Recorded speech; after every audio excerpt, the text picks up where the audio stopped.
Portugal Internet Week 2010. De 10 a 17 de outubro, acompanhe as diversas iniciativas que vão tornar Portugal um caso de sucesso na economia digital. Mais informação em portugalinternetweek.com.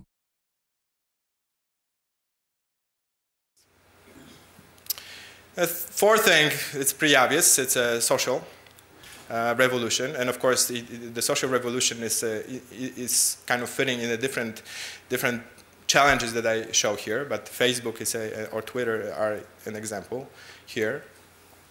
And there's one interesting fact, why people talk about it. This is an interesting slide in terms of the graph that I tried to show here. Time spent versus, of course, what you saw just in the video, but okay, outside of the video, what people spend their time, they spend on social networking sites.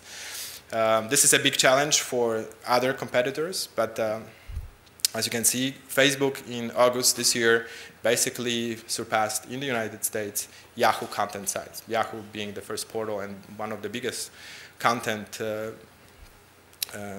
aggregator in the world is already bested by Facebook. So this is kind of comes hand in hand with the aggregation slide I showed you before, where you can definitely see why especially the social networking is becoming a very important part of probably a solution and a challenge in terms of how the publishers try to fit in that marketplace. And the internet everywhere. So the mobile, there were presentations on mobile already, and this is no different. The mobile is a challenge as well. Everything is moving into the mobile space right now.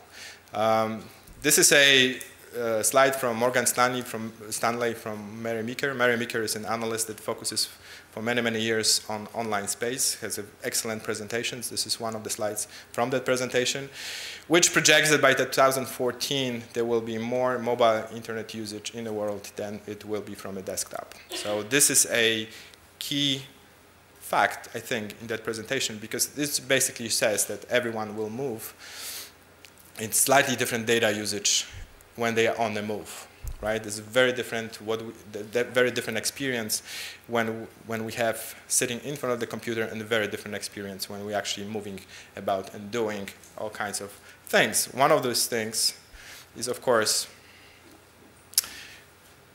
what are people searching for? And this is in the context of e-commerce, actually.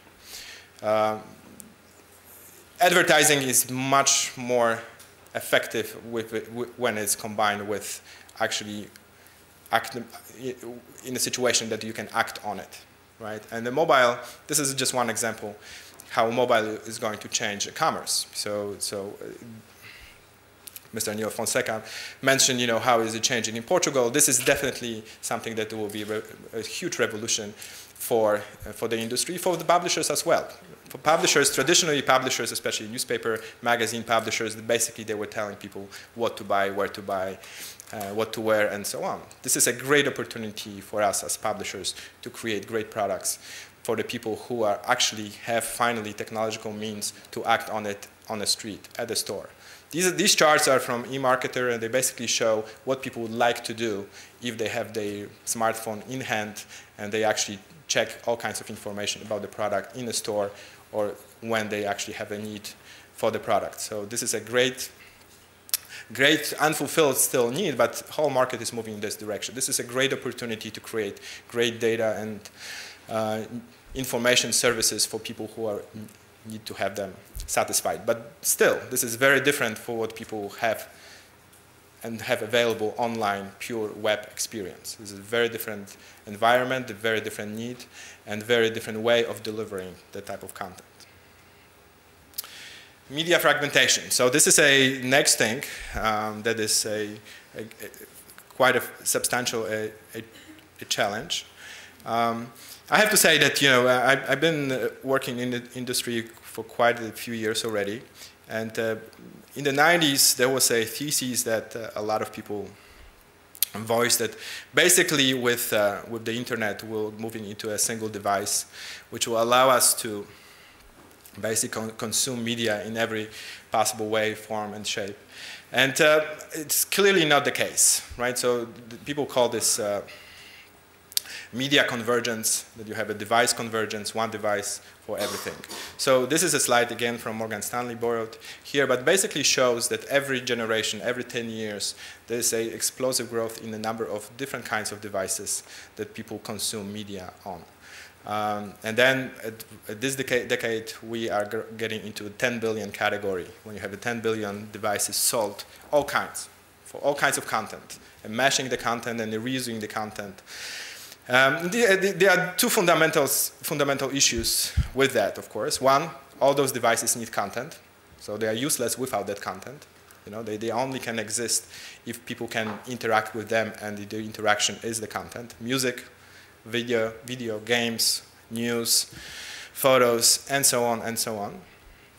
And the other one is, of course, fundamental for the creators of the content. First is, of course, you know, how to create the content for all those devices. So no longer enough to write an article. You probably have to think differently about the content you create. It has to be multimedia from the beginning in order, if you want to be in all those devices. How to integrate advertising into this. So it's very important, you know, what is actionable advertising? So what's effective advertising on it? Especially if we're talking about the mobile devices here. And of course, you know, how you train people for that. This is kind of very pragmatic, but a very challenging issue, you know, that if you look into the research today, how many journalists are trained in this? Across Europe, it's less than half. And prepared for this age. And this age is now, here. We're talking about 2010. And this decade, not in 50 years. So in 10 years, it will be much more complicated space.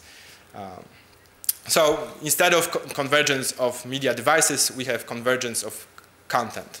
So from the perspective of creation of the content. So convergence of content, that's really what happened in the past 15 years, not necessarily from the technological standpoint, convergence of devices. And the last one, which is I spent quite a bit of time recently, and it's increasingly more time, is the regulation. So internet is coming of age, definitely, across Europe. It, of course, is happening not only in Europe, but also in the United States. We're talking about regulation from the standpoint of the marketplace, of data privacy. We're not talking about regulation from the standpoint of freedom of speech and so on, which happens in other countries. But in Europe and the United States, there are key issues around online behavioral advertising. This is what you actually see is the icon that was adapted in the United States.